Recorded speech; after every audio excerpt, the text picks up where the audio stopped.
We are recording, so welcome everybody. Let's get this thing rolling. As usual, we run through an intro because there's folks who watch these videos later. We are very fortunate to have a following, and we are making these videos available to folks afterwards so that they can catch up with what's being shared here. So this is the Beyond the Track.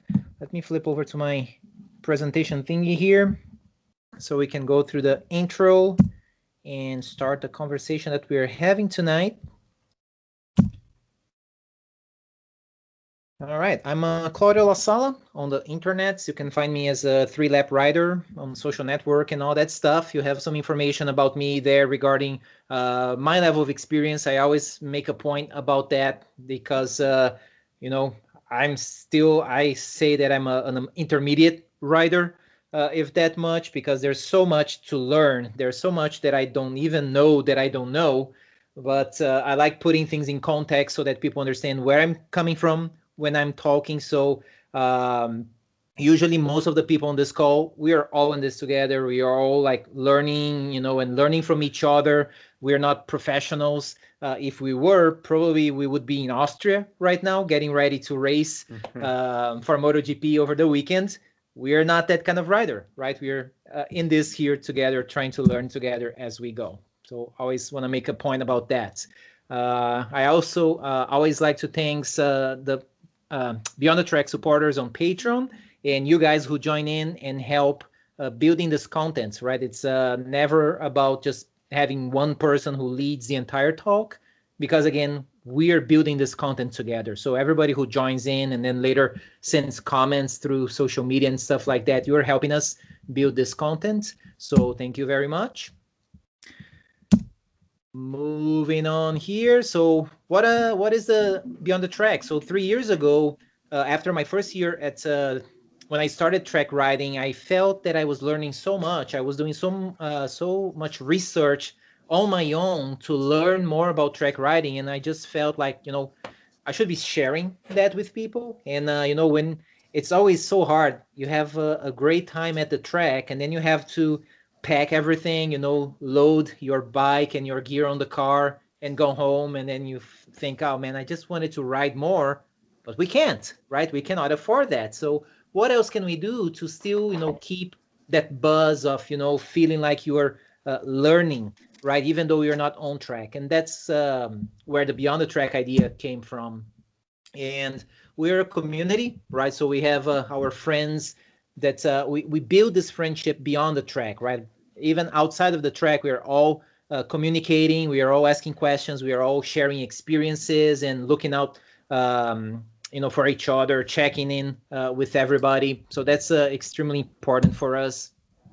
And we do this either in person or, of course, at the time of a pandemic, we've been doing this online here. But the idea is to get together in a very focused space where you're not going to be just talking, whatever about track riding. It's very focused on a topic, and we try to learn from that. Very focused group.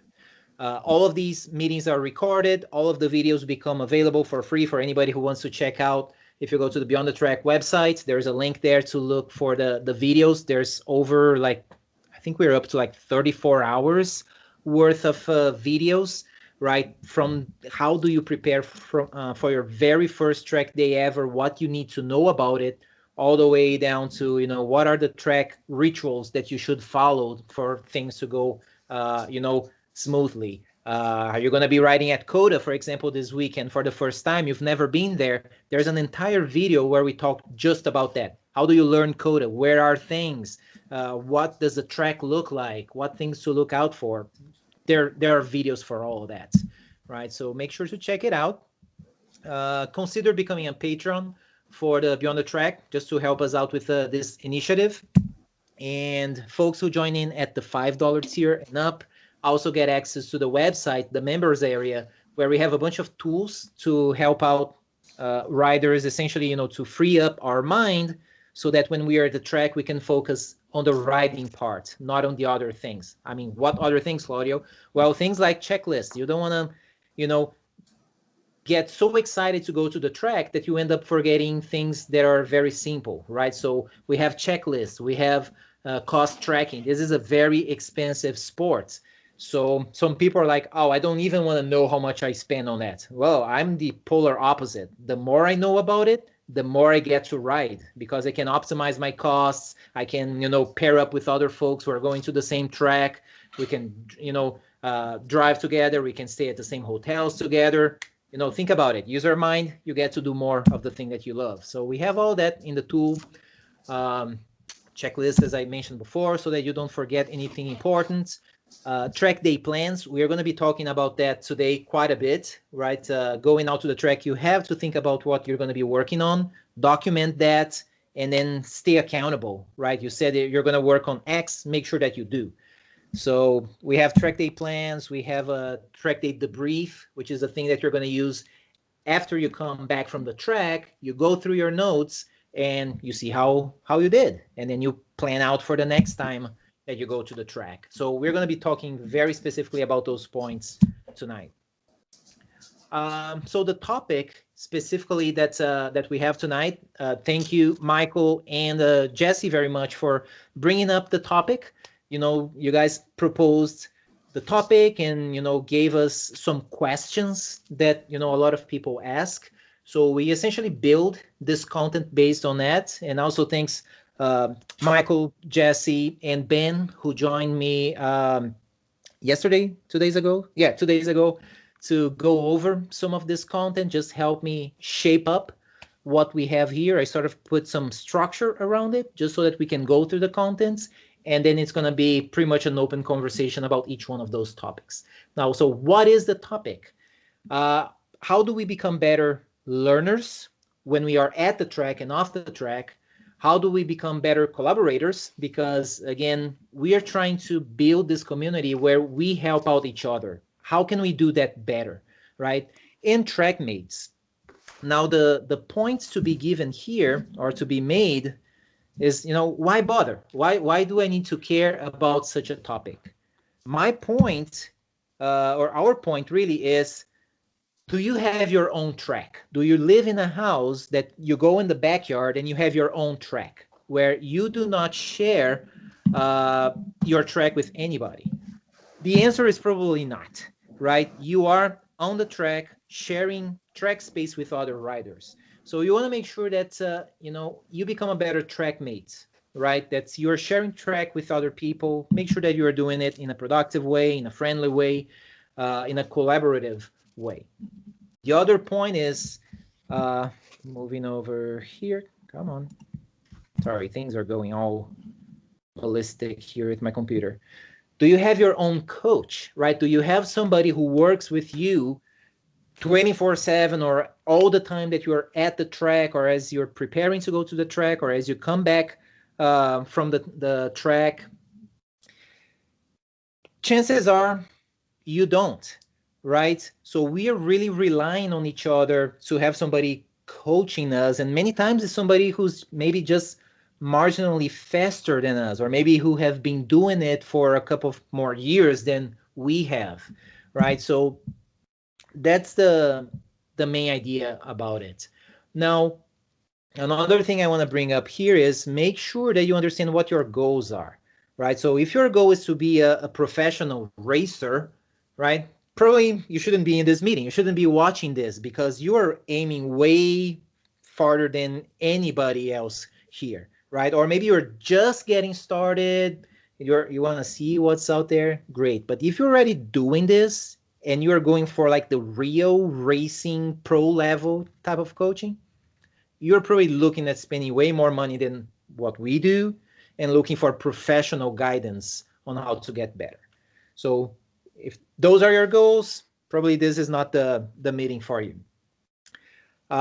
If your goals are to go out to the track, right, like you see on the right side of this screen here, it's pretty much us, right? A lot of people in this call are on the photos there where we go out to the track, we get together, we ride together, we look at what each other is doing, we go back to the paddock, we give tips, we tell others, hey, I'm seeing you do this, maybe you can try this, or maybe you can try this other thing.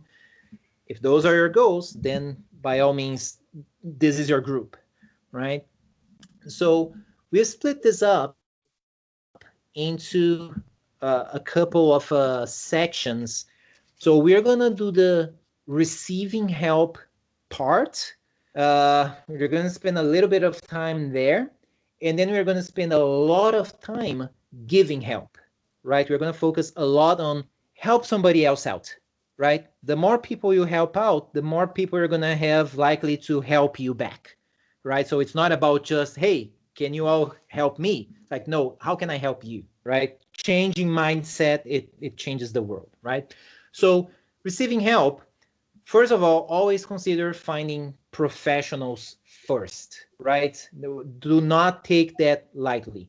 Look at like pro schools such as California Superbike School, Yamaha Champions Riding School, or one-on-one personal coaching with experienced racers, people who have been doing this, for a long, long time.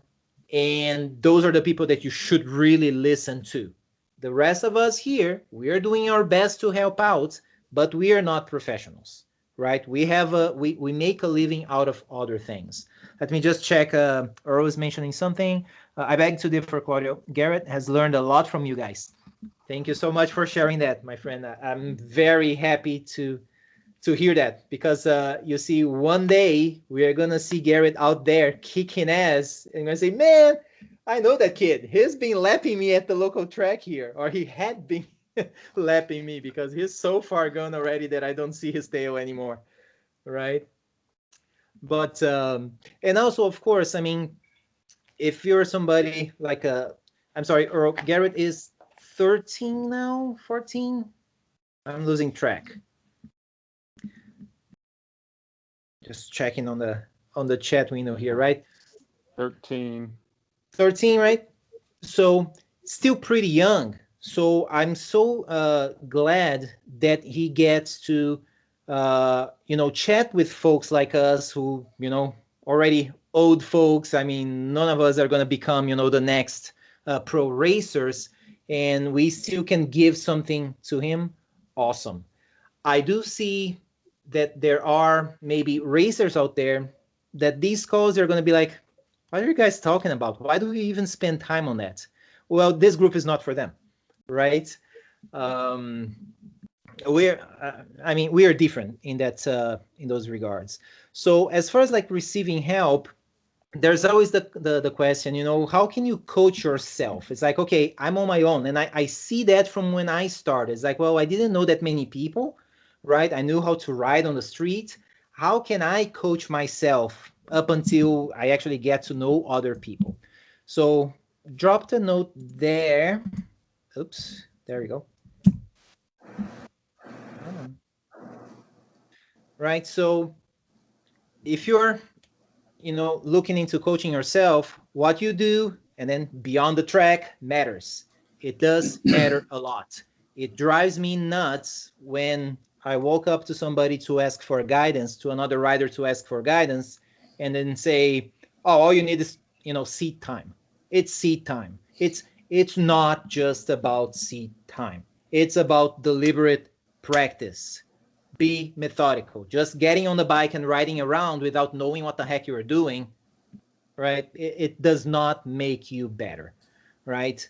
So just trying to get that out of the way as we get things rolling here. Leverage all your resources, right? So like I said, there's like 34 plus hours of free Beyond the Track videos where we talked about a lot of stuff that us novices, intermediates, some of us into the expert level or advanced level are. There is all this content available for you to check out.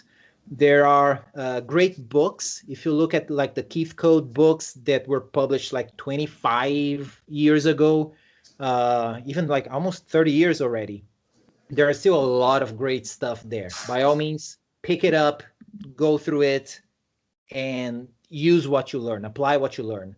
YouTube channels, there's a great variety of great YouTube channels. Life at Lean is one of them. Life at Lean also has a members only part that is ridiculous how good it is, the content that they have, the tools that they have for you to essentially coach, as well as send your on track footage to have it analyzed and then critiqued with great pointers for you on things that you should be working on. Look at your photos and your videos. Your photos and your videos are not just to like show off and say, look how cool I am, people. No, it's for you to look and compare to yourself from 2 months ago, as well as to other people who are at the level that you aim to get at some point. Use those as references. Of course, you're not going to put like your photo and, Mark Marquez or Rossi. Come on, right? Let's be realistic. Find Can y'all hear somebody me who's now? like, yes. Oh, Now you can. sweet. Oh, gosh. God almighty. Thank you. Absolutely. Thank you Go on, for buddy. going I'm through sorry, the bro. Yeah, dude. everything I was to like, join in. yeah, for sure. Go ahead, bro. Didn't mean to interrupt you. I'm so sorry. No big deal. I will take some little breaks here for you guys to fill in all the my blabbering here.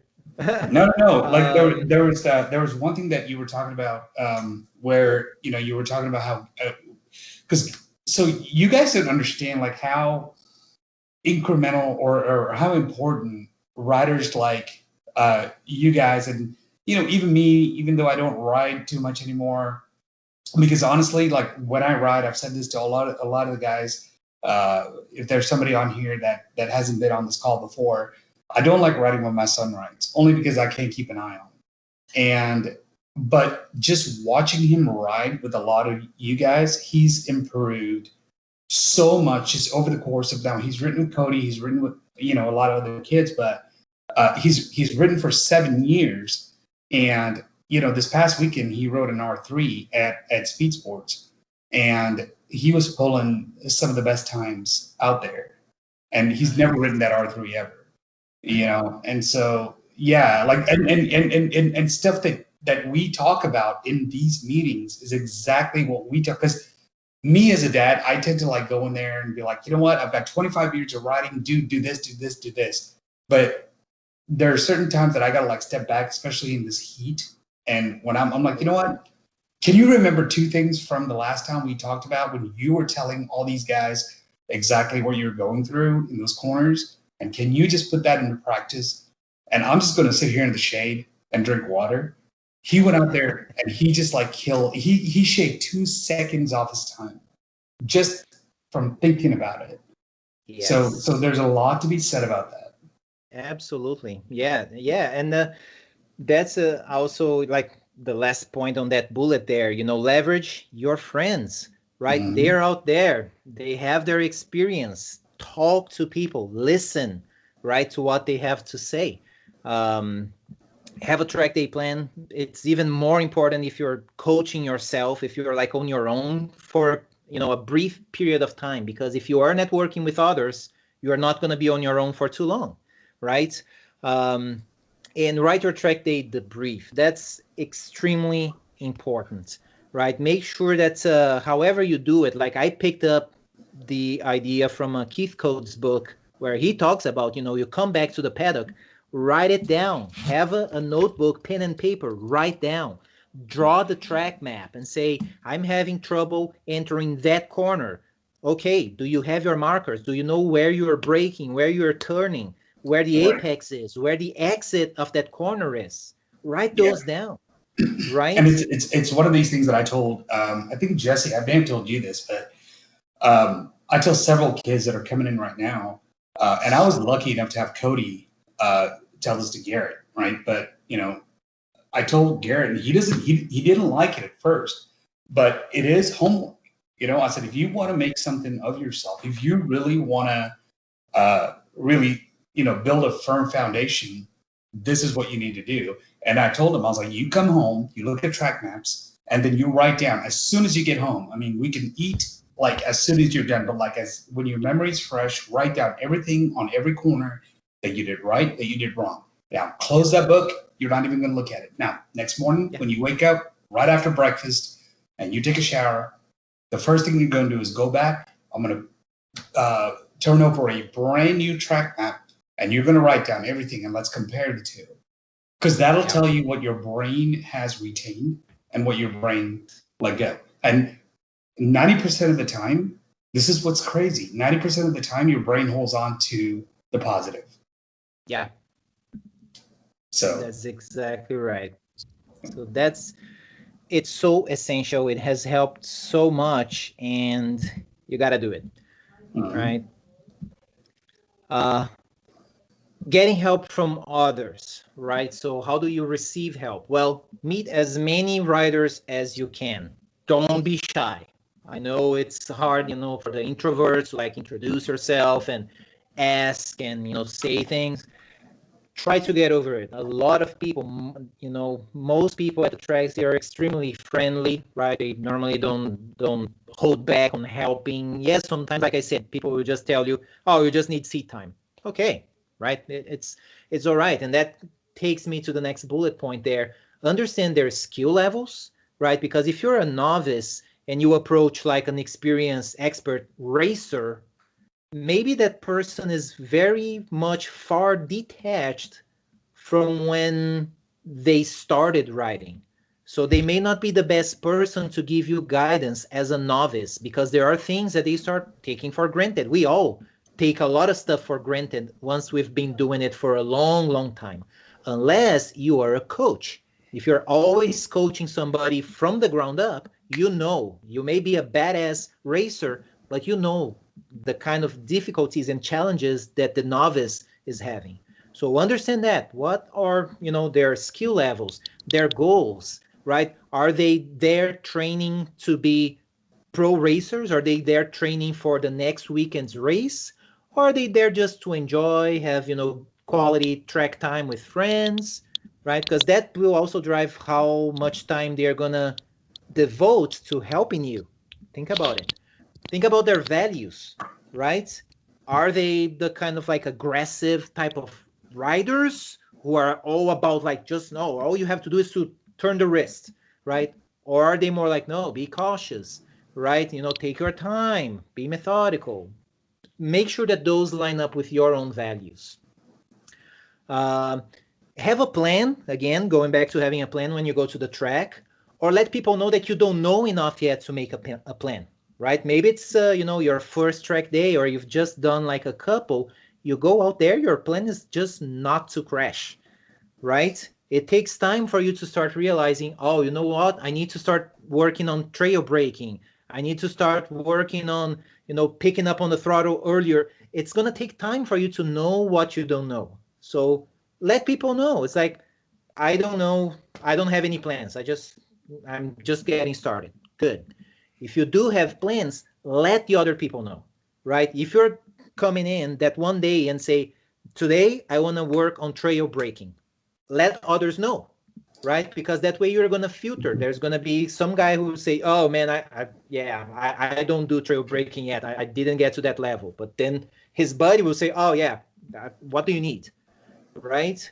Talk. yeah, and there's that. That's a really good point, Claudio. And the one thing when I don't know why it triggered me to say this, because um, I've seen a lot of older writers out there, and they feel like they need to keep up with these younger kids, right? And those kids are out there. They're just like doing whatever. But writers like us, we go out there. We try to keep it safe, because guess what? We got to wake up on Monday morning and go to work. Yes. And so there's a lot of technique that I see out there when I was coaching Garrett, or well, I'm still coaching Garrett, but like I see like a lot of things that the guys tell him, which is great advice. Like Jesse's told him a lot of stuff, Tyler's told him a lot of stuff, but then, and he gets out there and he tries it, but then I see the guys and they're like just really kind of pensive. I'm like, come on, man. Look, you can totally take Garrett. You can destroy him right down that corner. So it's like, it's it's so mental. Like, I don't know why that triggered like that thought in my head, but yeah, like I'm talking about knowing what you're going to do and do it. Yeah, absolutely. Like, you just go and do it. I mean, it is what it is. That's Well, right. the other thing I was going to say about having a plan and knowing it is another avenue to get help from others is you may just have a spectator on the side of the track with a cell phone camera and they could film you in a particular corner. If you can articulate and tell them what you're trying to do so that they understand what you're trying to do, you get two Yes. things. One, it's Mhm. clearer in your mind because you're very clear about what you're trying to accomplish. Number Right. two, a novice can understand what you're trying to do, and then they Yeah. can film you and you can get that feedback. They may not be able to tell you that your body position, you need to drop your elbow a little bit more, or you need to get on the ball of your outside foot. They may not Right. get that, but at least they know what they are looking for and trying to capture that for you. So sometimes you can That's take right. somebody that's not even a rider and get help from them. That's Yeah. true. Yeah. Making those, I mean, I can even draw a comparison with, say, going to the doctor. I mean, imagine if we, wake up one day, we have a problem. We know we have a problem. We go to the doctor and we say, "Hey, doc, I'm not feeling well. What medicine should I take, or should I go through surgery?" Like, whoa, wait, wait, wait, wait, wait. What are the symptoms? What are you feeling? What are you trying to do? Right? What have you tried? Right? Okay, let's take some exams. Show me. Oh, you're complaining that there's something in your back that is hurting when you like stand up. Do it. Let me see it. Right? You have to be more precise so that you can get actually good advice. Right? Uh, be prepared, for example, to just print out the track maps, take it to the track, because many times we're out there at the track. Let's say you're at MSRH and somebody says, "Oh yeah, no, no, that only happens when you're entering sugar and spice," and then you're like, "Okay, which corner is that? Right? Is it turn 3 or 5 or 15 or meh?" Have something where you say, okay, that corner, oh yeah, that's actually not sugar and spice, that's Diamond's Edge, right? So it makes it a lot easier to collaborate and communicate.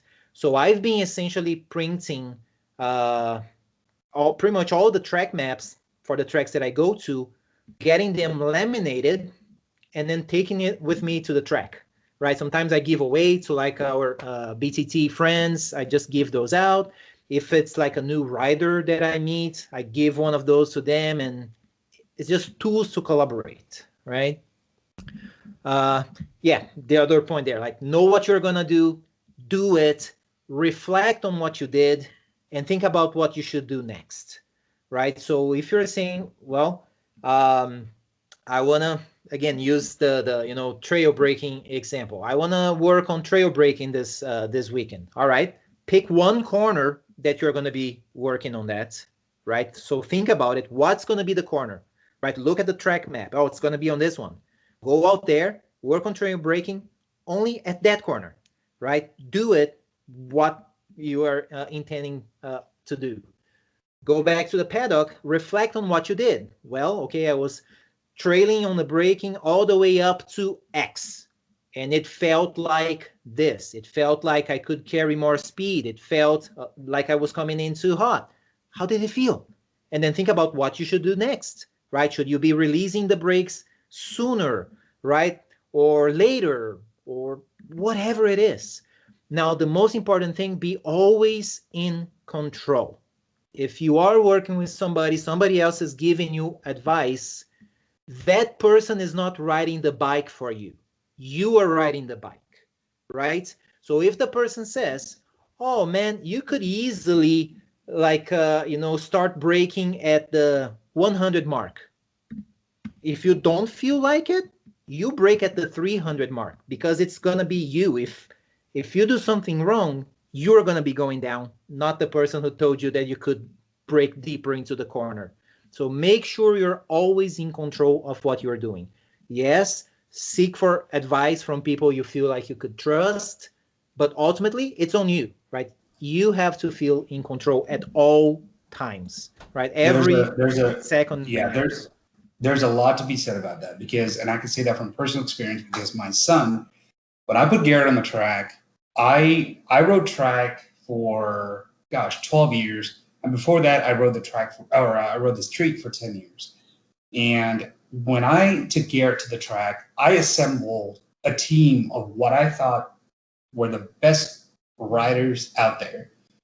They gave him some advice, and it was his first day.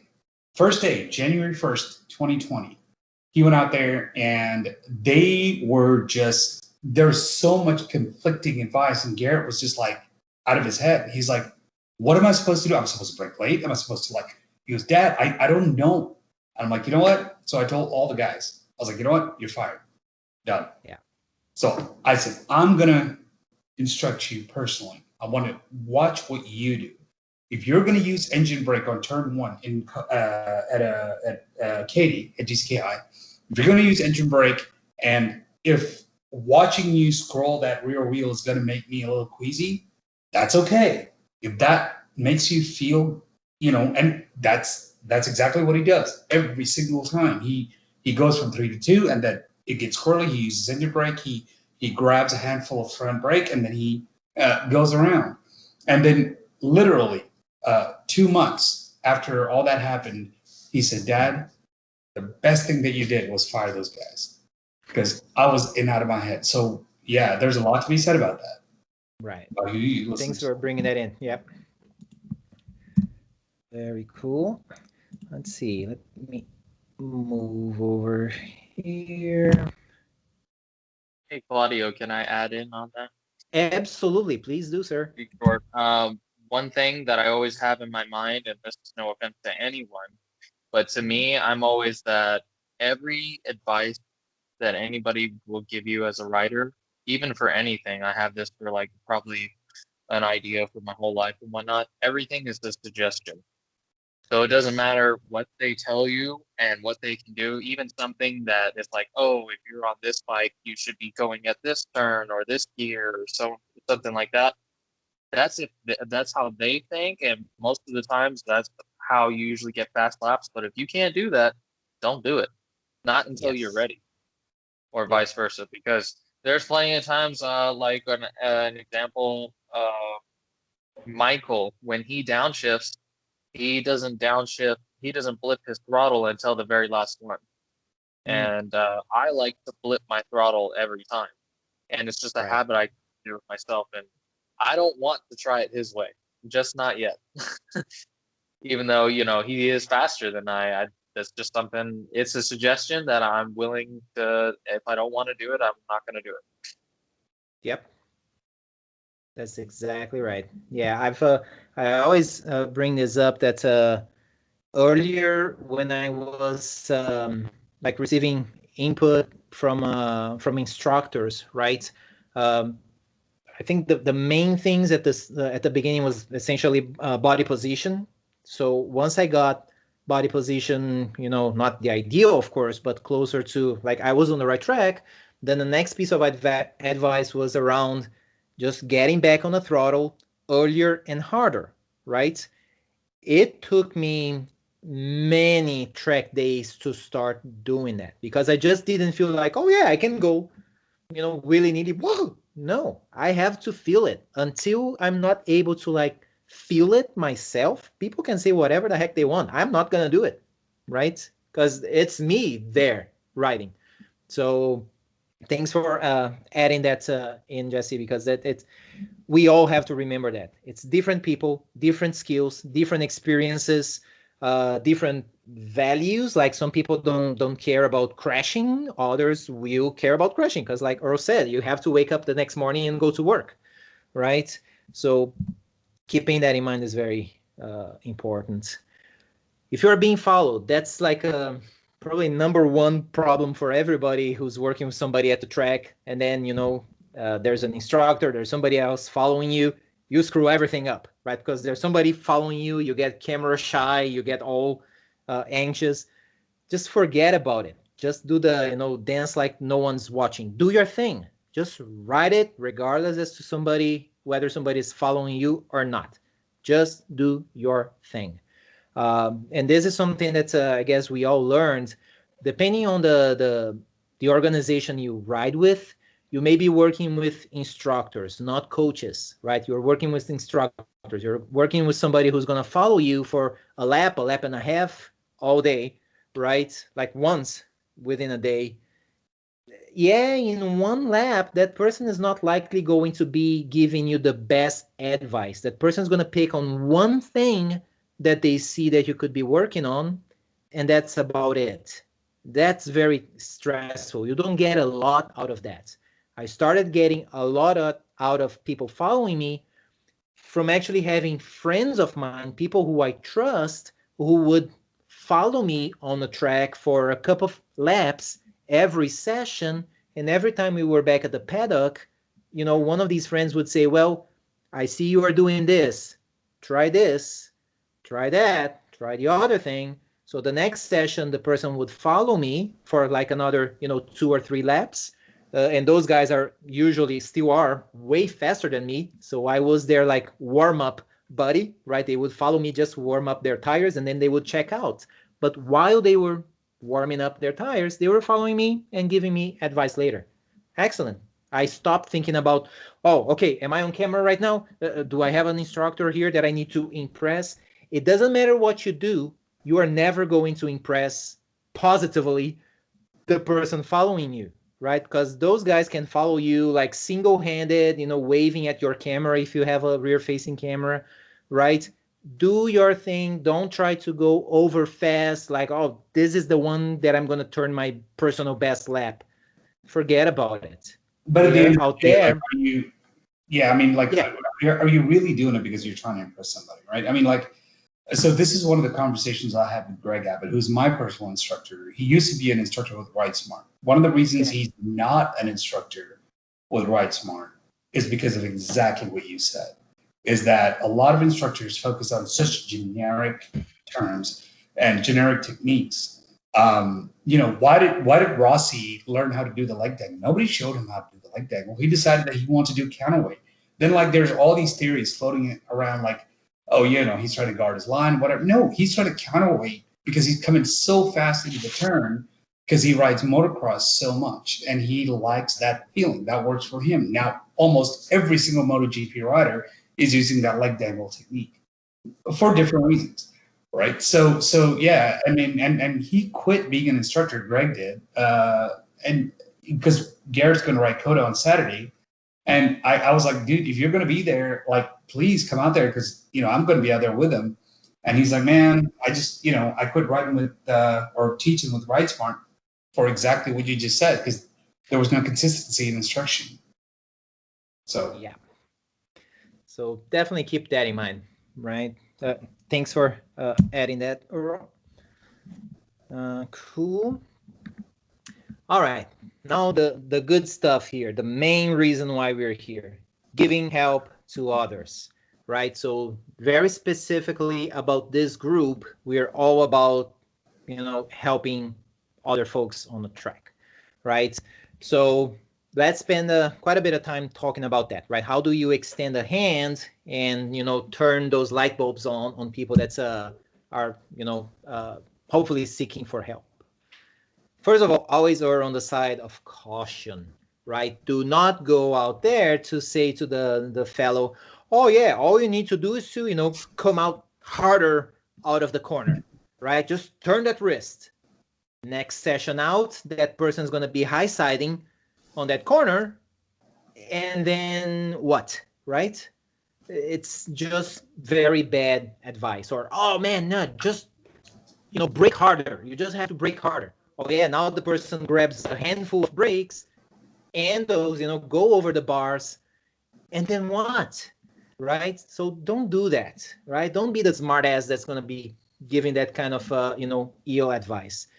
Encourage small, gradual, controlled steps, right? It's like, oh, okay, yeah, I'm following you. I can see that you're being very conservative on the throttle, which is great.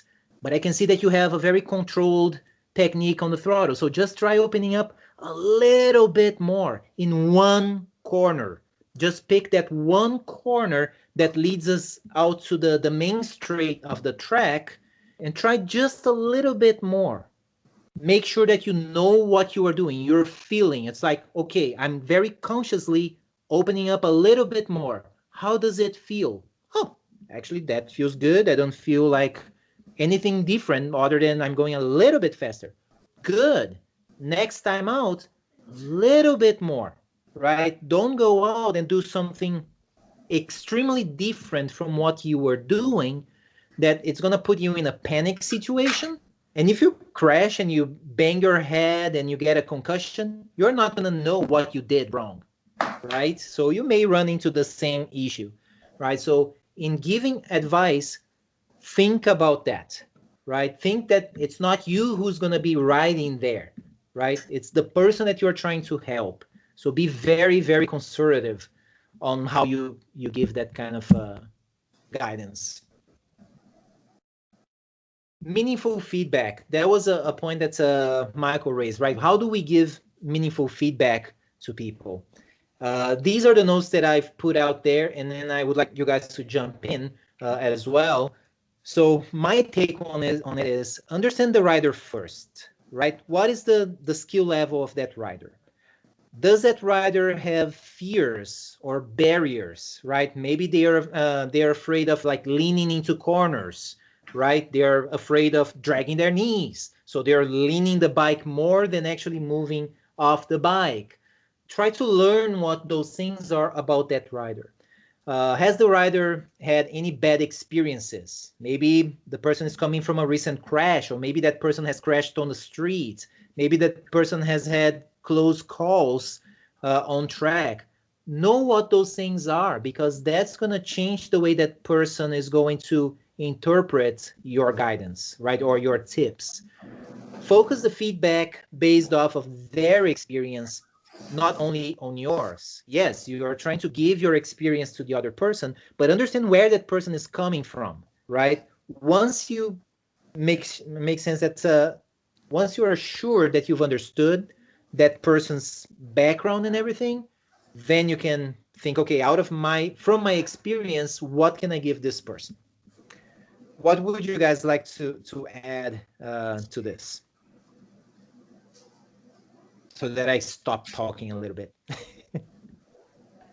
Sorry, had to mute there. Forgot about that. The only other thing I was gonna that you touched on there is identifying what their fears and barriers are, is really identifying with maybe you see something in their writing that, I don't know, you picked up on it for whatever reason. Maybe you recognize, hey, I used to do that or something, but trying to understand maybe why they're doing what they're doing, and confirming with that person that maybe they have a fear, a bad experience, they did something else.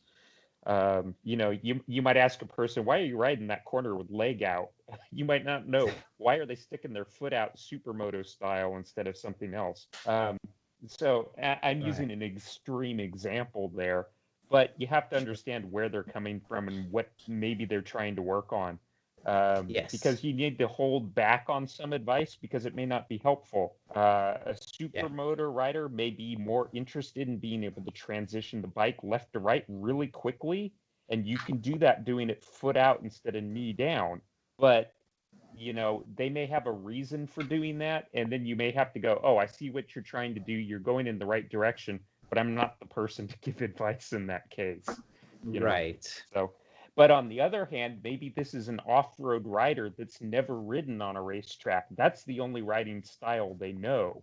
And then you could Right. give some feedback. Oh, okay, I understand why you're riding it foot out instead of knee down, and then work from there and see what kind of useful advice you can give them. Yep. Exactly. Yeah, you can pick on things like from my experience, I know that the probably the hardest thing for me for the first year, I would say, of track riding was actually making sure that I was at all times pretty much riding with the balls of my feet on the pegs, because I was totally riding like, street style with my foot like hanging off like that. And then you look at the photos, I'm always like almost dragging my toes on the track. It's like, ooh. So, if I see something like that, if somebody tells me, oh yeah, I've been riding on the street for 20 years, when I go out to follow that person, that's probably be one of the first things that I'm going to be looking at, because I know that was like my main concern or bad habits that I had to fix on the beginning. So that's why very important to know where are they coming from, right? Cool. I can also add. Sure. One of the things that we were just talking about, feedback to knowing your rider, but you should also, this is a big one if you can, know the rider's motorcycle. Yes. What kind of bike they have, what is it for, how is it set up, That's a big one. what is, you know, what's the purpose of that, of what that bike can do, like a naked bike or a supermoto, like Michael was saying. What if it's a dirt bike rider that's on a street bike and he's never rode a street bike before, like what if he doesn't know how that bike is supposed to operate, stuff like that. Right. Well, that is so important, because I've had so many people, like, come and tell Garrett, certain things, and come and tell me, and I've ridden for almost over 25 years, and the first thought that goes through my mind, honestly, is, have you ever ridden a bike like this before? Have you ever ridden a Novali 160? Have you ridden a KLX 110? Or Mhm. because you're on a different bike, so unless you know what the center of balance is, unless you know, uh, like, this is going to be a horrible analogy, so don't judge me. But if when I was back in 2002, 2003, when I was riding the streets in Dallas, and I was part of a stunt riding team, and it was one of the original guys, the Starboys from California. We all had furred out Gixxers, Gixxer 750s, and everybody knew what the balance point was on those bikes, right? So everybody was, in the parking lots. Everybody knew the balance point of Gixxer 750 was at 1030. So you pull it up, and we always had a thing in our head. We would say, and you're up. That's it. That's when we taught each other how to ride wheelies. It was like, and you're up. If you're going any way from that, you're doing it too long or too little, whatever. So, Right. but if somebody came, like, say, a Honda 929, and tried to give somebody advice, they're like, dude, like, it's a totally different power band. It's a totally different. And so part of the reason why I got Garrett into this is because of all the stupid stuff that I did in the past. I don't want him to get into. I want him to actually, like, ride track. And thank God he's good at it. So, but yes, there's a lot to be said about knowing the other person's bike. If you haven't written that, you can maybe speak into basic body position. You can speak like basic techniques, but otherwise you'd be doing them a disservice, because if you go to advanced advice, then if they're wrecked, then at least for me, it's going to be on my heart when I Yeah. drive home. Yeah. Absolutely. That's a great point. Yeah. Kind of what I was I saying think on that those one. RSV4 riders will say the same thing. Yeah. I've heard that a few times from them. Oh, totally different bike. Get on an inline 4 and then get on RSV4. It takes a while to get the terms with that bike. The differences. Right. At least I've heard Look at that our a mini few bike. places. We got back and forth between two-stroke There's and four-stroke all the nothing wrong with time. anything for riders. Just saying, nothing wrong with that. Those kind of riders. Completely objective analysis here. Right. Speaking from experience. Very good, very good. All right, so next here, if you're leading, right? So somebody is asking you for, for some tips, for some advice, and the decision made is, okay, maybe this is the first time this person is going to this track, so maybe the goal on that session is to show the line to that person, right? So you're going to be leading that person there, right? Most likely you're going to be working with a slower rider. Just slow down and ride your ride, right? Don't try to do the, the MotoGP style, looking over your shoulder, and come on, you're not the professional there. Let's not do that, right? Let's just, slow down, let the person follow you, ride your own ride. Because I have seen, folks who are like trying to essentially help out their slower buddies, and they pull this whole attitude on track of, like going off the line, center on the track, hand on their wrist, looking over their shoulder, disrupting the flow on the track. That's pretty bad. Let's not do that, right? Um, You don't want to be that guy. you don't want to be that guy. It My doesn't look my good and son. it's dangerous. No, my son, because Rossi, he and Rossi like rode this past weekend, and Rossi, it was going to be the last day that he had as a volley because they're switching to sumos, and Garrett did that with him. And I said, I don't know what you're trying to prove, but I'm like, dude, that's just BS. Don't do that shit anymore. Yes. So yeah, Yeah. Not do that. Um, if you're following, right, maybe what you're working with the person, the person is asking you to follow them to, check on their body position, or maybe checking where they are turning into a corner, whatever the case might be, how close should we follow that person? Not close at all, right? Those close-up shots, to on the footage, leave that to the pros who can follow really close. And if the person, in front screws up, the guy coming behind knows how to swerve around as opposed to like target fixating and all of that, right? Because again, we're not pros, and the people who are following, they're likely to maybe like miss a shift or get startled by like seeing a turtle on the track, or trying to avoid that one seam that's kind of like, oh, I don't want to hit that thing there, and now they're messing things up. You don't have to follow that close, right? Give some room, prevent, bad things to happen because you're just following the guy too close. For how many laps should we follow?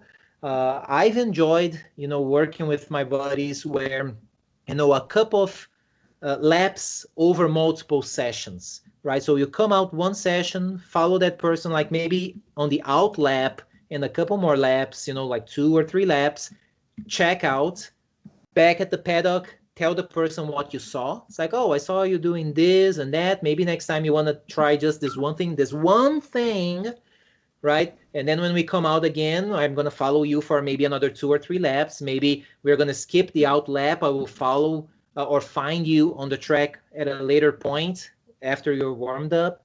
Think about that beforehand, right? You do that a couple of times. You don't have to follow the entire 20-minute session or however long, but try to follow more than one lap. That's usually a better idea. Some people are like, well, what about the warm-up lap, right? Because really, warm-up lap is not, the person's not up to pace. Um, I'd say yes, use up the warm-up lap. And that's something that I mentioned to the guys the other day. It's something that I've learned back in the novice days, where an instructor was coming behind me on the out lap, right? So entering the track, and I was not on the line. I was not following the normal procedures going around the track on that warm-up lap. Later, back in class, the instructor said, well, why are you off the line like that? I said, well, because, the tires are not warmed up yet and we are just on the out lap. He said, just do everything as if you were at pace. Everything you are doing, yes, you are going at a slow pace, but stay on the line, right? The line will change slightly when you're at pace, right? Your turning markers are going to change, but not by like a large shot. But even more importantly, think about like your body transitions, right? Where do you sit up on the bike to go into the brakes? Where do you move off the bike? Where do you drop your elbow and shoulders and your head into the corners? Practice that. Take the time, since you're going at a slower pace, look out for those things. Like look up and make sure that you can find your markers. If you can find so your markers, you don't have markers. So you should think about that as well. yep, yeah, Right? and so like that is an incredible point because I wasn't even thinking about that, but I actually like told Garrett, like, because he's going to go to Coda and ride the R3 next week, I told him, at Katy, you have got to be like a reverse bobblehead, right? So the bobblehead does this, the body stays still. Now on a reverse bobblehead, the head stays still, your body does whatever. So on if you see some the couple of videos that I posted on my Facebook of Garrett when he's racing Rossi was his head is completely just almost still in that plane of balance. So the plane of balance is essentially that line that goes through, and you guys have all seen it, right? It's on the bike, but you could throw that bike. It's just like jiu-jitsu or karate, whatever. Your head, wherever it goes, the body goes, and that's where the bike goes. But if you can keep your head in that central plane, you could throw that bike. And that's the one thing that I told him. I said, on those last 2 laps, I want to see that head float. Leave your head floating and look around. Everything else you can manipulate. Don't manipulate your head. Don't force a look. You already know. You've been here. And now, again, this is something for advanced riders, but it's something to keep in mind, especially when you're on Coda, on turn 1. Like, Jesus. Yep. So, Yeah. Well, that's a great point, Earl. I'm glad you brought that up. I'd never thought about that before. That is a great tip. I like that. Thank you. Yeah. Yeah. That's a great one. I remember, and it's funny that Earl mentioned turn 1 at Coda. I still remember the first session I went out at Coda with an instructor following me, right? Which was the first session after round robin. So that was like the main feedback that I got from the coach was coming up, into turn 1, you have to look way over to the left to see that sign. At the time I don't remember if it was a Geico sign or whatever, but it's all the way on the left. And I'm like, holy cow. And yeah, that's right. It's not just like barely looking to the left. It's actually looking way over. It's way up. But they never tell. I mean, they know how to do that. But like the only reason I said that to Garrett is because I rode the streets and I know all the mistakes, right? And so not a lot. 99% of the street riders can translate those skills. It's like a bad golf swing. You just can't unlearn it, right? So I told Garrett, I was like, look, dude, you have to learn to reverse bobblehead. And he's like, what the heck is that, Dad? And he was like so frustrated. And if you guys have ever seen Garrett and me at the track, we are pretty emotional. we're both just like, type A personalities. But I told him, I was like, dude, I'm not going to tell you where to look, he goes, Dad, I know where I have to look. I know I have to look ahead. I was like, all right, here's the deal. Keep your head still. Throw the bike around. That's it. And the moment he started doing that, that's when he got better. Yep. For what it's worth. Excellent. All right. The only other thing I was going to say, Claudio, about following someone, just to back up a little bit, is there's 2 things I can see you accomplish when you're following someone, presumably filming. There's 2 approaches. One, you follow their line and mimic them. Try to do exactly what they're doing so you get their perspective, but you're filming it. And it depends on what the person's asking for your guidance on. So that's option 1, is to follow their line. Their line may be crap, and you are inclined to follow the better line, which of course is the line Michael Jareggi would take. So take the Michael line. But it depends on what that person wants to see on the video. If they're working online, they may really want to be able to see in the video what your line is that's allowing you to get through certain corners with less effort or more speed. And then they can see how they're differing from your line. But on the other hand, if they have a particular problem where they say, I don't like the way the bike feels when it turns in, and follow their line so that you can better interpret what they may be feeling, and then maybe you can give some guidance. Hey, I felt that when I ran your line, and I would fix that by changing my brake pressure input in some way, or taking a different line. But 2 different approaches to following someone based on maybe what they're looking to find out from your input. So I just had that point about perfect. That's a perfect example, because like maybe what the person is doing is the person is hitting like some ripples on the track or some bumps that if you're on the proper line, you're not hitting it. So that's a great point. You follow their line and say, oh, dude, it's unsettling your suspension because you're like hitting that bump like straight on. If you move like 4 feet to the right, you're going to be good. But you wouldn't know if you're not mimicking what they are doing. Thanks for bringing that up. That's cool. Also, another another thing that you can provide as feedback to the other rider is maybe maybe you detect that the person may not be looking at the right places around the track. I found very valuable if we are leading the person and we have a rear facing camera. That shot is amazing so that you can see exactly where the person is looking at. The first time I saw like footage of me there, I was so proud because like taking this double apex corner at ECR, you could see like, you know, I'm like aiming at one apex. Once I find that apex, I'm, you know, the bike is going there, but I'm like moving to the next point and then to the next point, and it's so clear because you see me going like bam, bam, bam. It's like, yes, that's right on. So it's some feedback that we can also provide, because sometimes if the person is not used to this idea of, you know, you have to look out, you have to look for your marker. Once you know that you're going to hit that mark, look to the next one and then to the next one. You may need something that can show that to the person. It's like, okay, here it's taking you too long to look to the next point. That's why you're running wide, right? It's a lot of it is muscle memory, because honestly, like Yes. I've admittedly had a very, very hard time whenever Greg was instructing me. I could never follow his instructions on the markers, and he got frustrated. He was like, "You know what, dude? Let me like just like spend some one-on-one time with you." And I'm like, "Dude, I've been riding for like 20 years." And then he's like, "Okay, look, here's the deal. What is it that's not working?" I said, "Well, when you sit there and tell me that I've got to look at something, I'm looking for that thing. That is not conducive to a good track or lap time." So he was, "Okay, then what is it?" I said, "It's muscle memory. I want to go and make mistakes over time and then improve those mistakes. And then finally, you tell me what I'm doing right, or tell me the lap that I'm doing right.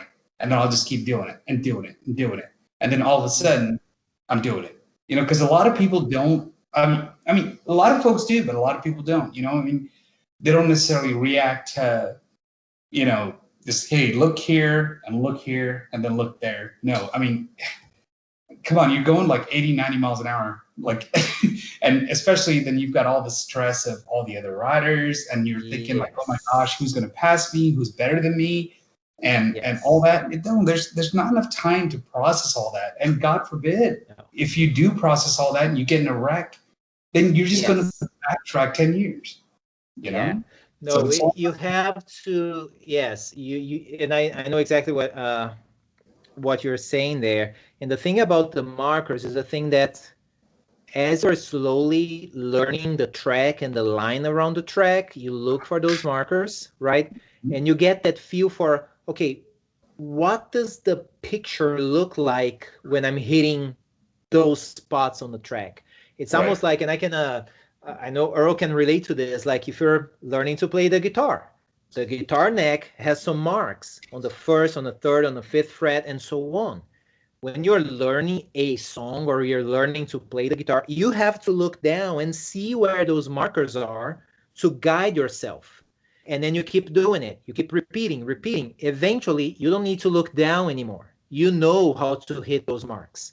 But Right. until you do know how to hit those marks, you're going to be hitting bad notes if you don't look down. Yeah, So absolutely. that's my analogy for the track. You have to know where those marks are and make sure that every time you go around, you've internalized those shots in your mind. Oh, here I should be seeing that tree. If I'm not seeing that tree with the corner of my eye, I'm on the wrong spot. I'm going to run wide because of that, right? Mhm. So finding whatever works for you to get into that beat around the track. Did that make sense? Yep, absolutely. Excellent. Sorry, I'm All not. right. I'm not like ignoring you guys. I'm like working. My son asked me to like. I do artwork. I used to want to draw for Marvel Comics, so I'm like, while I'm listening to you guys, I'm like drawing him a piece, Sure. original Hulk piece. So That's oh, oh, yeah, the yeah. Okay, yeah, my video is a little blurry, but yeah, later I want to see that. That's awesome. Oh, look at that. That's beautiful. Dang, that's some talent right there. That's awesome. He's a multitasker. I Yeah. am. Shots fired. Very good. All right, let's see. Next point here is, if you're sharing a coach, because that's the thing. If you can afford having a coach that is going to be working with you all day at the track, that's pretty awesome. That's also pretty expensive. You may not be able to afford that. So next best thing is to share a coach, right? Because there are some orgs that will do like 4-to-1, like 4 riders per coach, or 2-to-1, right? So you can make that work great. So like I didn't myself know and they some did folks that. here Did at they the, really? say that again? I didn't know they did that. Really? Like, I mean, Yes. you can like, oh wow, okay. Well, hey, there Yes. you So go. for example, the experience ECR. that I'm going to share here that you can see from the image that I have on the screen here is an experience that Ben and I had at ECR in Uh-huh. March, right? So it's the two of us working with one coach. Since we are like-minded, right? We go to the track with a plan. We know exactly what we're working on. We're never riding, over our head, and we are like similar paced. Uh, you know, Maybe I'm faster in one corner, Ben is faster in another corner, right? It was very easy for us to work together all weekend. So, like on this image that we see here, that's my camera footage. Ahead of me, we can see Ben. Yeah. Behind me, on my rear facing, we can see the instructor. The instructor had his camera running. Ben had his rear facing and front facing cameras running. So we have like 5 image sources Yeah. from Like, that whole weekend. yeah. And then instead of having like, okay, this session, the coach is going to work with Ben, next Yeah. session with Claudio. Oh, Claudio. No, Yeah. we're Say going just like out. just like Yeah, yeah. just like Ben said. We can't see the pictures. I'm only still seeing the slides. I don't know if you're. Oh, Yeah. oh, Sorry. what the heck? Maybe I need to. Thank you. Yeah, it's still showing like a very old slide. Maybe I need to stop the screen share and share it again. You can share your desktop, maybe. I don't know if you're sharing like a single screen, but No, I'm sharing the entire desktop on that one screen. okay. But this is just what should I call Skype being stupid. Sometimes it does that. It Oh yeah, freezes at I know. whichever screen we were sharing. That's why I like Microsoft Teams so much better. Teams has been better. Zoom has been working out well. I may Yeah. switch over to It's Zoom. always the one that's not working. It's always the Yeah, one you're not using. exactly. So I love Zoom, but like, yeah, this is like the worst thing I've ever heard about Zoom. One of my really good friends told me he's getting divorced over Zoom right now. Oh. His ex-wife's lawyer wants to have a Zoom convo, and he's like, "What the hell?" Wow. I was like, "Dude, been there, done that." That is funny. And that's why we ride. Yeah, exactly. That's why I ride. Perfect partner. Perfect partner. Right. All right. Is my screen coming through now?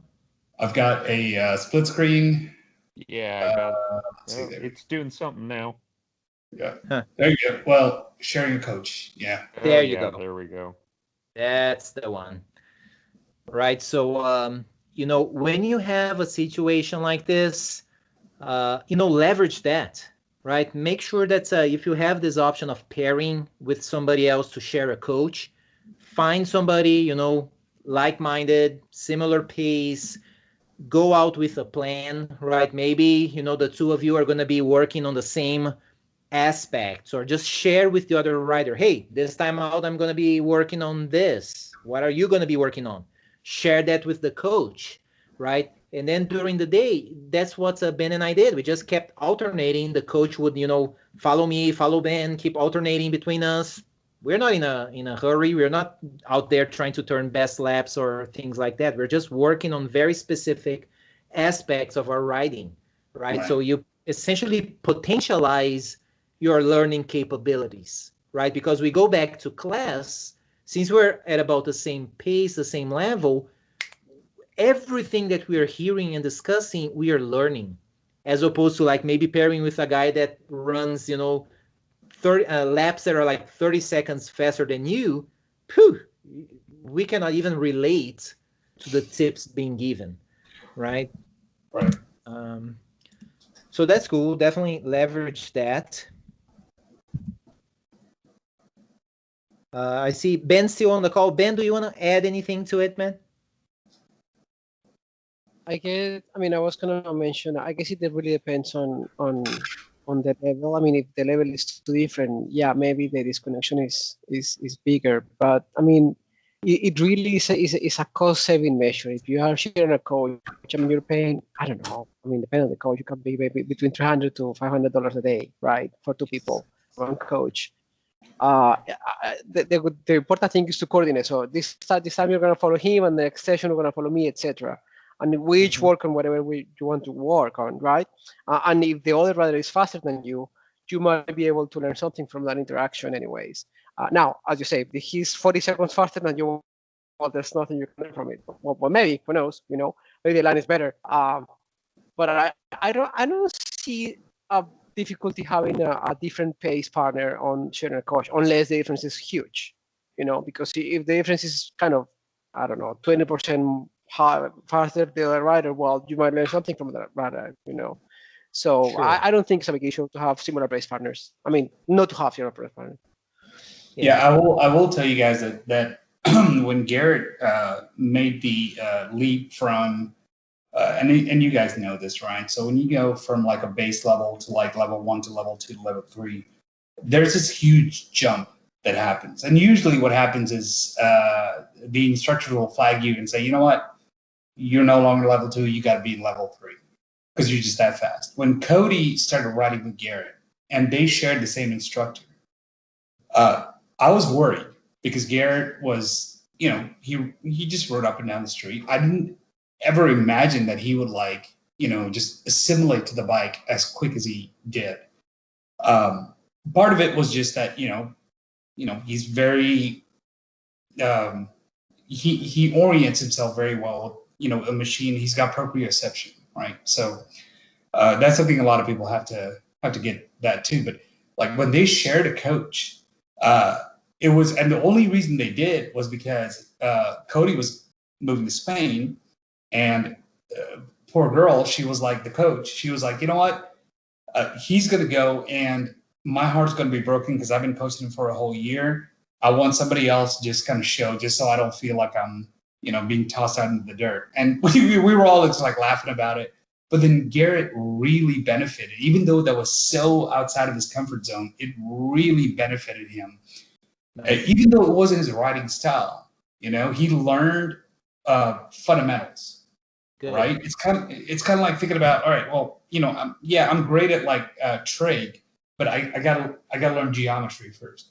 But like I hate geometry, but I love trig.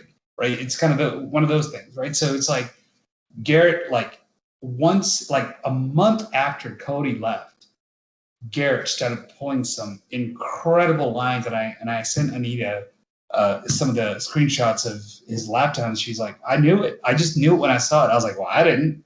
But yeah, no, what you're saying is it makes total sense. Like you may not know it like right then and there, but yeah, it really does help to go outside your comfort zone and share a coach. Nice. Very cool. And thanks for sharing, guys. Yeah. On a personal note, I mean, I was in Crescent. When I was in Crescent, maybe last month, I ran into Brandon Beals, and he said, "Follow me." He gave me a tow. The guy, he rides an R6, and he kills a bike all over the place. Way faster than me by any means. And I was able to keep up with the guy. And he showed me really good lines, and in the end, I was catching up to him. And well, obviously, I have a 1,000 bike, so I can catch up with him. And I can pass him actually if I follow whatever he's doing. Well, I was doing that, and there was a point exiting. We were doing what? I think I was counterclockwise. Yeah, we exited the 3 apexes in the back into Big Bend, and I just got to go next to him, just on the power and following his lines. So I could pass him. I decided not to because I need to keep learning from him. But yeah, I mean that really helps when you follow somebody that's faster than you. I mean, if it's Mark is faster, well, there's no way you can learn something from that guy. But Yeah. if he's, I don't know, if You it's got you got to be careful 10, about 15 like not making seconds. mistakes too. Yeah. Yeah. But if it's 10, 15 seconds faster than you, that's definitely you can learn something from a person for sure. Right. Yeah. Right. Excellent. Let's see what's up next. Off-track help. Right. So this is a little shot. I hope. Are you guys seeing the same slide that I have here? The off-track help. Nope. Still, I'm not looking at sharing a coach. Huh. What the heck? Okay. There it is. Oh, it came up now. There it Okay. is. There you go. Wow, Yeah. big lag. Yeah. Right. So this is a little shot of me at the Katy track. The little finger that you see pointing there, that's Coach Chris, right? So he was standing, at the side of the track. He saw me doing something here. It was essentially the timing on my shifting. So he went there, he grabbed his phone, he did the little slow motion thing with his iPhone, and he pointed exactly where I was doing the thing that could be improved, where I should be downshifting. And then later, or actually when I went back to the paddock, he just showed me on his phone. It's like, okay, you're shifting here, you should be shifting here. Sweet. And then that's I would like actually you guys, because this has been my main experience with having somebody right off the track watching my riding and then giving me pointers. But Michael, Jesse, I know that you guys have been working with Earl at the track. I would like to have you guys like commenting on that. Yeah, I love that concept right there. That is a great picture because it focuses you on the reference point there. And he told you what to look for. He told you when and where to look for it. And he's using really simple tools to do that. And on, at this point, he gets $25,000 for putting the finger in the right place, and he gets $5 for just taking the photo to begin with. You know what I mean? That's right. So getting Yeah. off-track help, it doesn't always have to be a rider or a riding coach. But the difference between someone just filming you and someone putting the finger in the picture to point out where you need to look and when, that is the real value in that shot there. Yep. That's exactly Now, right. Now, Claudio. Now, why did you have to open this up, bro? Because I'm looking at that. Dude, look, I'm looking at that picture. Like no, I mean, so okay. So tell me again, what is it that he was pointing at? Your shifting, your misshift. He is pointing where I should be downshifting. I Where you was should be waiting a tad longer, which was messing up my entry to that next right-hander, and it was pushing me wide. Okay, so Because- this one is coming. You're coming around that corner right before, like you're right past those pits, and then you're coming to the left, and then you've got a hairpin turn to the right. Yes. Right. Yeah. And so, what gear are you in right there? There, I believe I'm in fourth, and then like past that mark, I drop into third. Are you serious? You should be in third, drop into second. Well, I mean, I say, I tell Garrett that's how Garrett. That's why he's not doing 150s. Well, I mean, it quite possibly, yeah. Yeah, well, I mean, Garrett, he's a lot lighter than you obviously, but Yeah, like right. Garrett rides third all the way into that, and then he drops into second, and then he uses engine brake into that turn, going into the right, and then like shifts up into third, clutchless, and then rides it all the way out, and third all the way down the straight, and then on turn one, he uses engine brake back down to two. He doesn't get out of third during that entire rhythm. Yeah, I was gonna say, Ben just said on the chat, depends on the bike too, right? Because Yeah. on the NSR we have two-stroke is 6 geared gears. It's different. Yeah. different. Oh, that's right. That's right. Yeah. My bad, dude. Oh, yeah. Sorry. Yeah, my bad. I forget. That's right. Yeah. Way to call me out, dude. Yeah. Hell yeah. That's what I'm talking about. Dude, I'm never gonna learn if I don't say, like Yeah, but have you guys talk about that shit? Hell yeah. Yes. You bet. Yeah. Yeah, Garrett wrote the NSF. Oh my gosh, what's his face? Seth? Sonia's dad. Seth, yeah, Seth and Yeah. Sonia. We were at Speed Sports this past Saturday, and he rode that NSF because Seth wanted him to ride the NSF just to, and Sonia's getting so fast, so quick, and Yeah. I told Garrett the same thing, and shame on me. I should have, because I told Garrett, I was like, "What are you doing?" I was like, "Dude, you should be like taking that one that closest turn as one turn instead of you're treating it like 3 turns." He's like, "Dad, it's an NSF. He's got." I was like, "Oh yeah, Yeah, just it ignore me." makes a difference. It does, yeah, for Yep. sure. Yup. Yeah, Yeah. that was another thing, like on the corners that lead up to where we are on the photo here. That was another thing that Chris saw, that he said, dude, just short shift before making that those previous corners there, because he Yeah. noticed that I was coming out in second gear and then going around and then stalling on the throttle so that I could later stand the bike upright to upshift and then continue. And he just said, short shift before you do that, so you can do just one swooping motion around the 3 corners. I'm Right. like, holy crap, yeah. Yep. That makes Michael and sense. I both do that. Right? Makes a heck of a difference. But it's like, I was not even thinking about that until he, stood up there and he said, oh, you're doing that. Try this other thing. Ah, crap. Yeah. So obvious now that I'm doing it. Like, why didn't I think of that before? Right.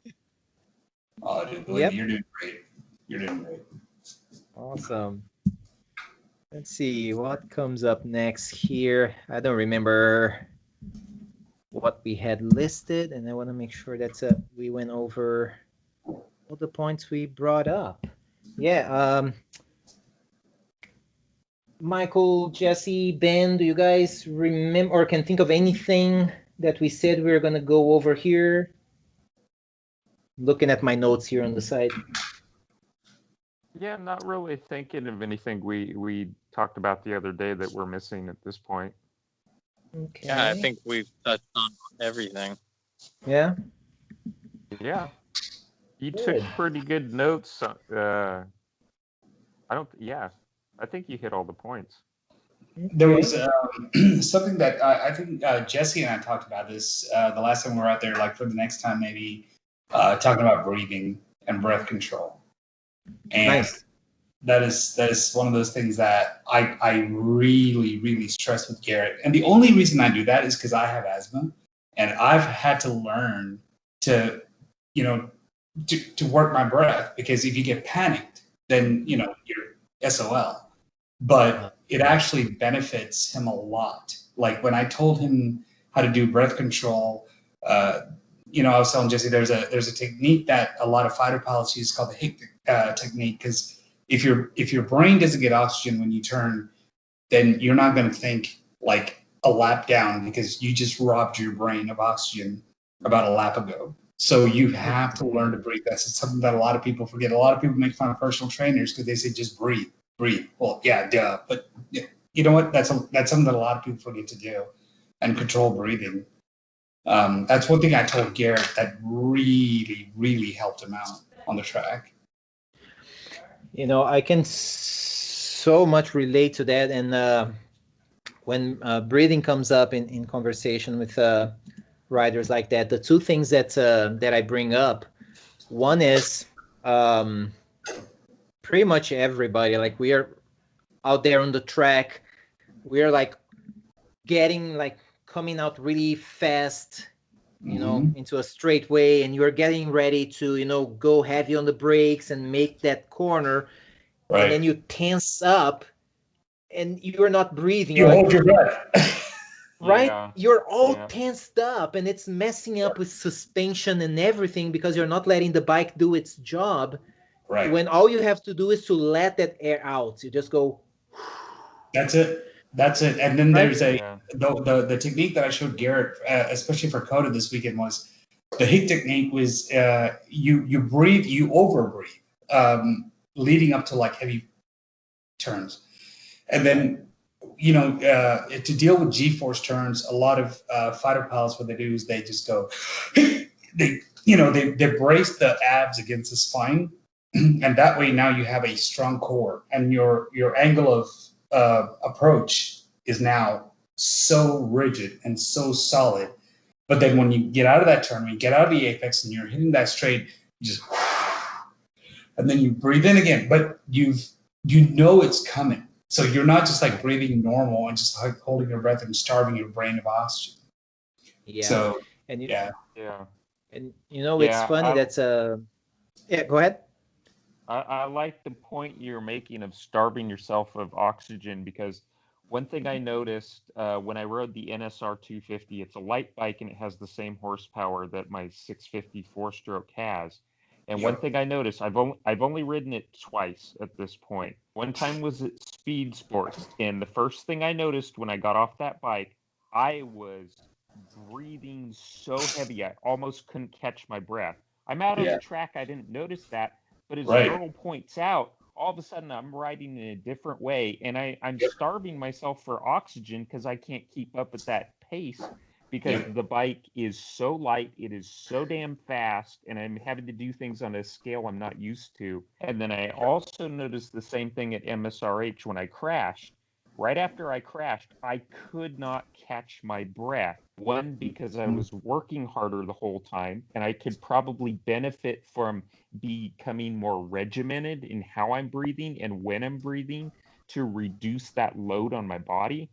And number two, when you high side and go rolling down the track at 60 miles an hour like a log, that also takes the wind out of you. And that's an added detriment on top of everything you just did to yourself. So no, absolutely. That's something I'm definitely going to look at, because previously I get off the bike, I feel fine. I don't feel tired or winded. It's one of the things I've been working on, is having better endurance.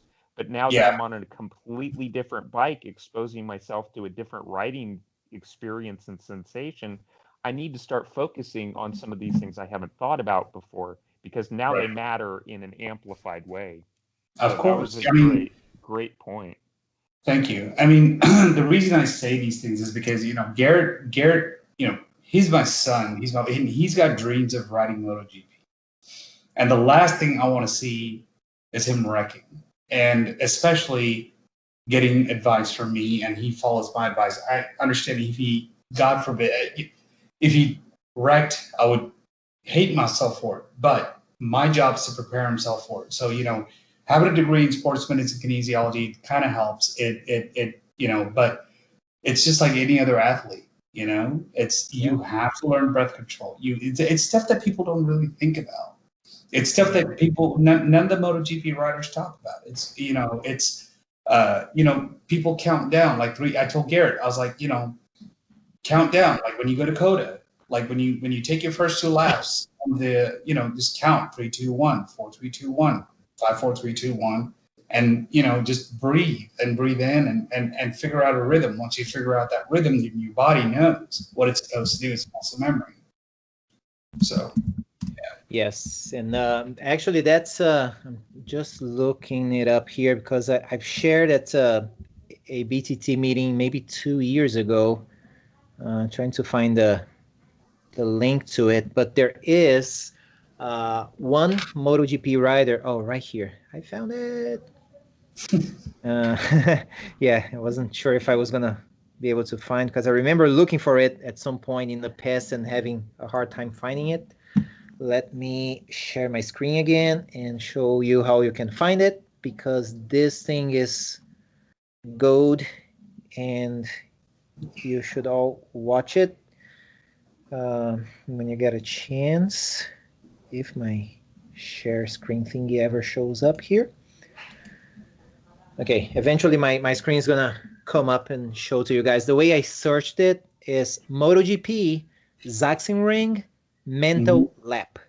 There is this MotoGP racer. I don't know how to pronounce his name. Otto, or something like that. I don't remember which, if he was in Moto3 or a test rider. I don't recall.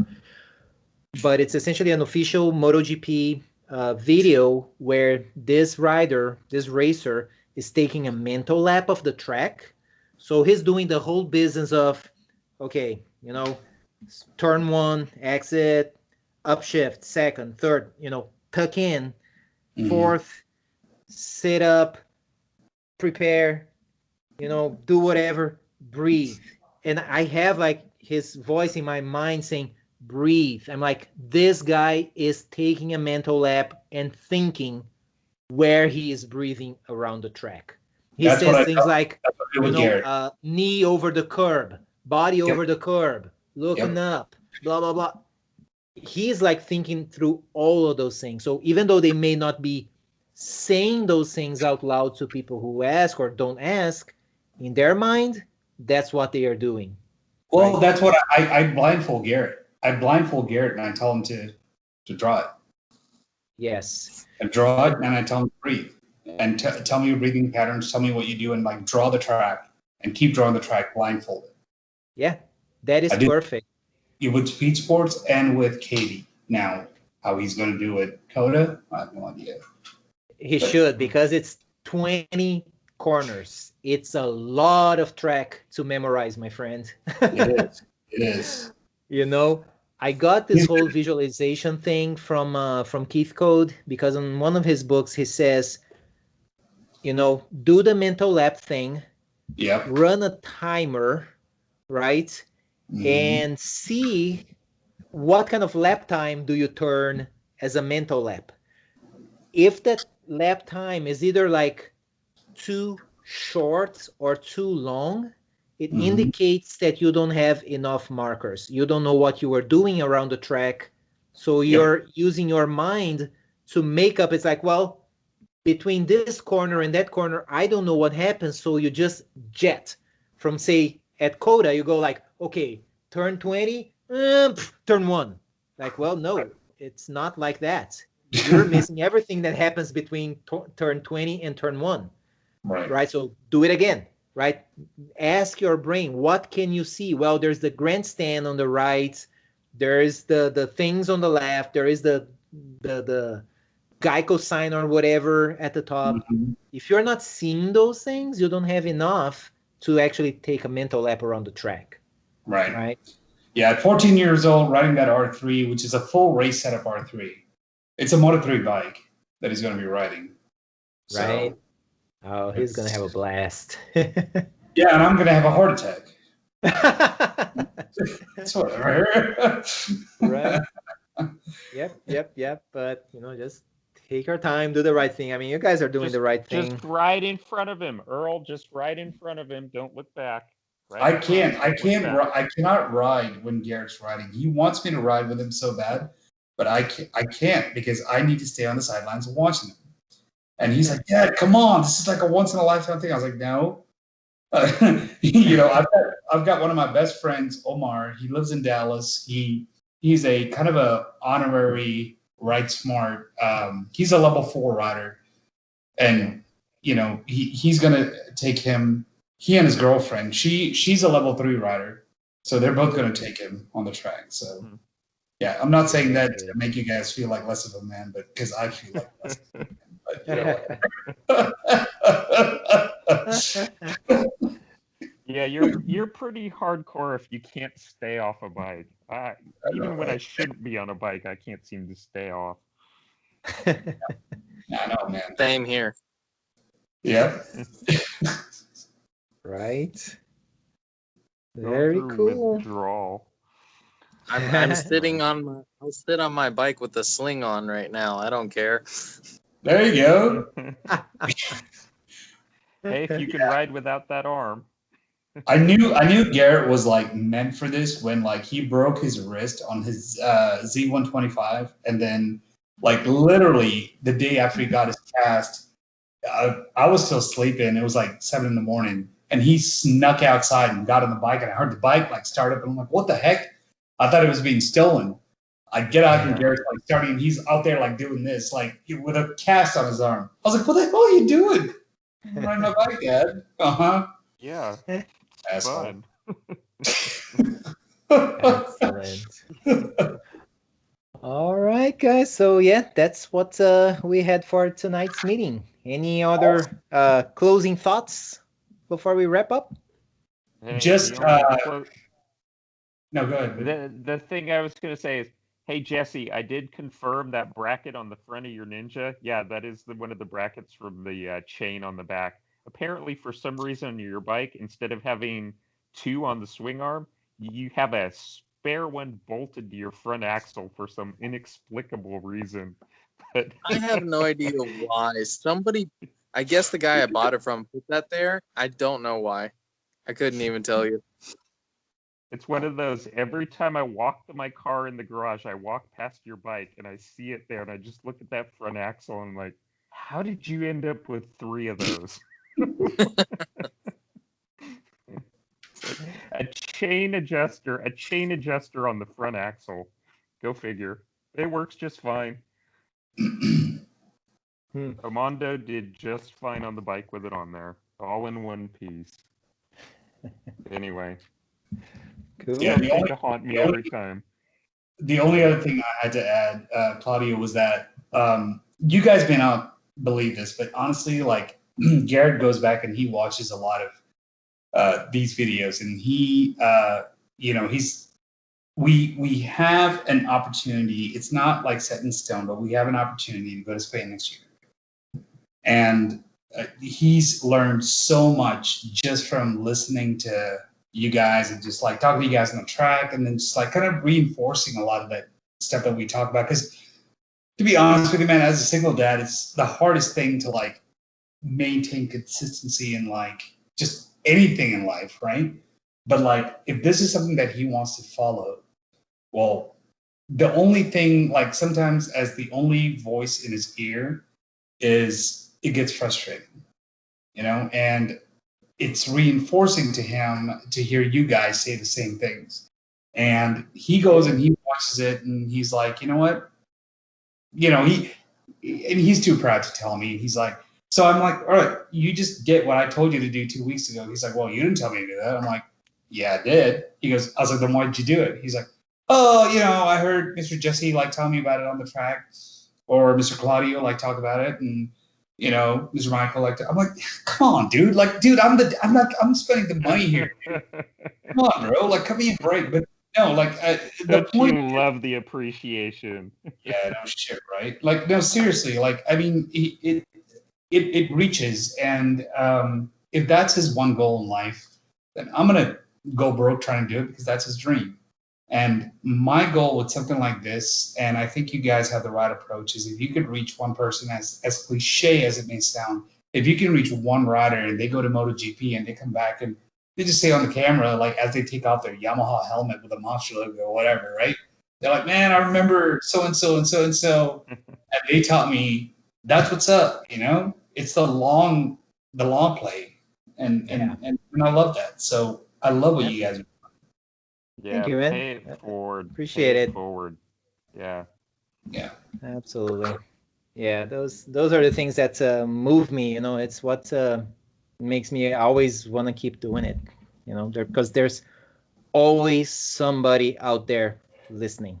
There's always somebody out there, but there's always somebody out there trying to undercut somebody else. And Yes.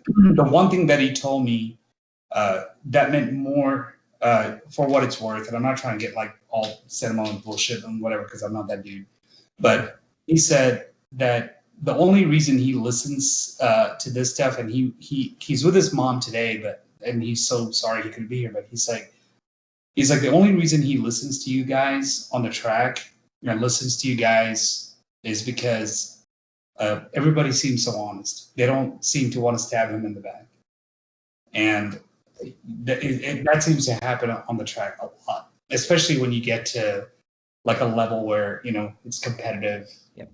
And Yeah. and he's like, he goes, Dad, because I was so frustrated at him. I was like, what? Like 3 months ago, I was like, you hit a plateau. I was like, what is going on? And then he told me flat out, I want to quit riding. I'm like, why? He said, because it's not fun anymore. I'm like, okay, then let's backtrack. Let's make it fun.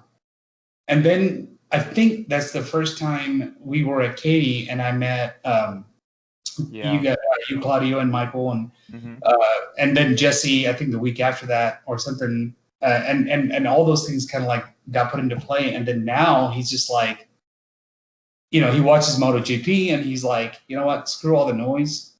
And he goes, it's back to basics. Good. It's always back to basics. Yeah. Very glad It's to fun. hear it. Thanks Yeah. for sharing, Oro. That's great, man. Yeah. Yeah, we're all here and do this sport because we love it.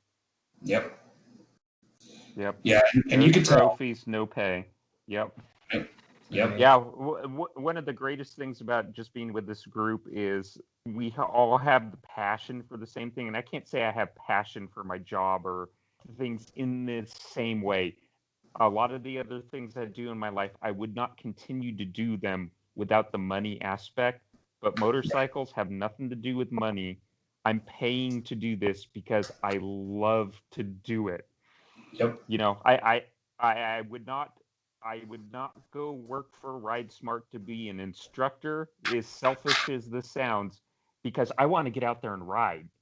Yep. I don't want to go work. It's a track day. I don't want to miss a track day. I love to ride. And being able to talk about these things with you guys is something I can't do with 99% of the public, because nobody rides anymore. And especially nobody is a track rider that's out riding a motorcycle to be a better motorcycle rider. It's a very niche thing. And finding a core group of people that value that same thing, you guys are diamonds in the rough out there. So I really greatly appreciate the opportunity to just interact with you guys, even just once a month. It's what keeps me going. And even better is getting to ride with you guys at the track. So, well, one of these days I'll try to get my bike up and running and ride with you guys. But yeah, I wish you guys could be at Coda this weekend when Garrett rides. You can't say that, Earl. I got a 250 that you can borrow at any time. Here we I'll put go. you on a bike.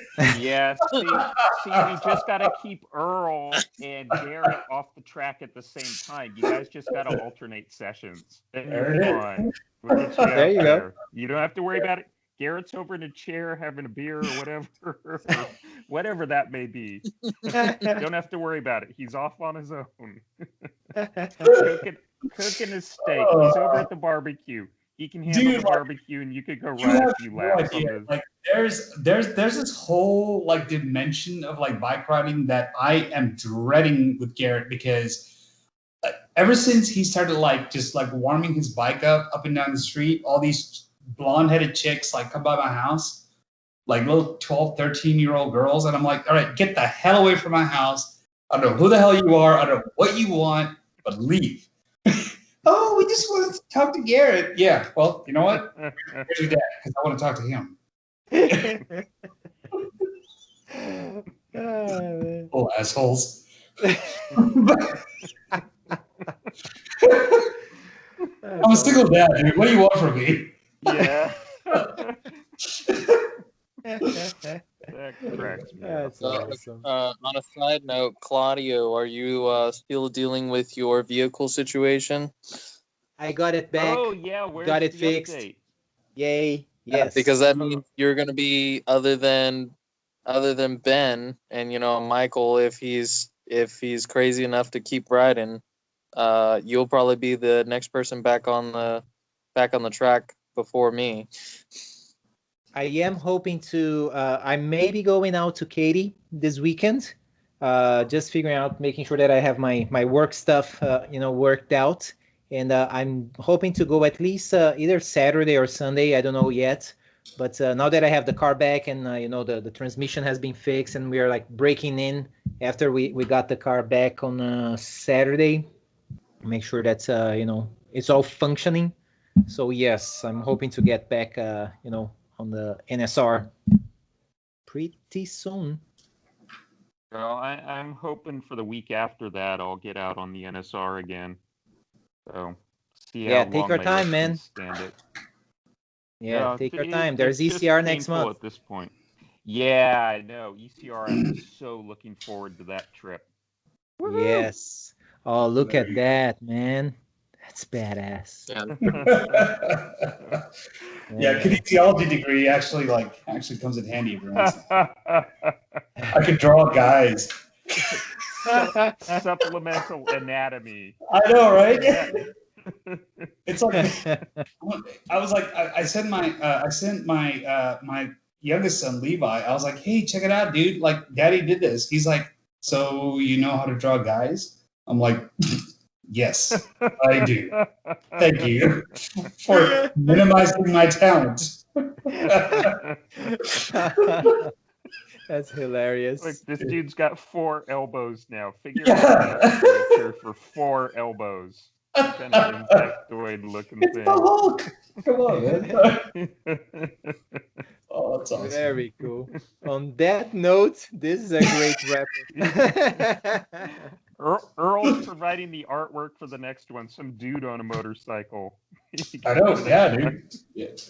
Right? Yeah, I actually do have an idea for some bike-related drawing. I'll hit you up or on that and see if you can help me. I could actually like I do portraits, so I could actually do like, every single one of you guys on a bike. That's so awesome. Yeah. Not that I'm like fantasizing about you guys or something. But, on a Z125. yeah. I know, like, oh god. Something really What masculine. would he look like? Yeah, are you dropping your knee? I got 4 knees to drag. Drop that knee for daddy. Oh shit, you're recording. Hilarious. Yeah, Very I think cool. we've degraded at this point. Yep. Right? So, All right, yeah. fellas. All right. Thank you all so much for joining in and, giving us your thoughts and feelings towards the subject. I think this is all great discussion that I don't think there are enough videos out there where people talk about this kind of stuff.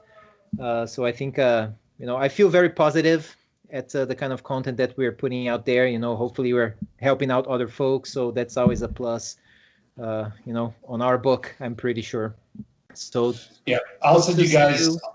I'll Yeah. send you guys footage from Austin this weekend Please. from Coda. Awesome. Yes. Yeah, post it Yep. up. So, Please do. You Yeah. guys have a blast out there. oh yeah, absolutely, man. Yeah, tell All us right. where the new bumps are, or where the old ones Yeah. used to be, I would hope. Hopefully they can get rid of some. Haven't know, been right? there since they ground it down, so I'm curious what that looks Yeah, like. me in the neither. video. Yeah. All right. Okay.